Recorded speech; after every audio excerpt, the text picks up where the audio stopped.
తమలపాకు చెట్టు మన ఇంట్లో ఉంటే ఏం జరుగుతుందో ఇప్పుడు తెలుసుకుందాం. తమలపాకుతో అందరి దేవుళ్లను పూజించిన ఆంజనేయ స్వామికి ప్రత్యేకంగా ఆకు పూజను చేస్తారు. తమలపాకు చెట్టు ఇంట్లో ఉంటే భూత ప్రేత పిశాచాలు భయాలు తొలగి ఇంట్లో ఐశ్వర్యాలు సిరి సంపదలు పెరుగుతాయి.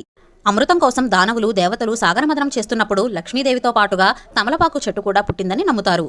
తమలపాకు తీగ మొక్క మన ఇంట్లో ఉంటే సాక్షాత్తు ఆంజనేయ స్వామి మన ఇంట్లో ఉన్నట్లే. ఈ మొక్క ఎదుగుతూ చిగురిస్తూ ఉంటే లక్ష్మీదేవి అనుగ్రహం కూడా మన మీద ఉన్నట్లే.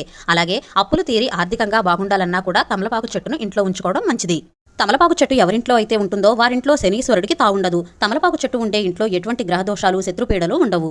ఆర్థిక సమస్యలు ప్రేత పిశాచాల సమస్యలు తొలగిపోవాలంటే రోజూ ఒక తమలపాకు తీసుకుని ఆకుపై శ్రీరామ అని సింధూరంతో రాసి ఆంజనేయ స్వామి దగ్గర పెట్టి పూజించి మరుసటి రోజు ఆ ఆకులను తినవచ్చు, లేదా పారే నీటిలో అయినా వెయ్యాలి.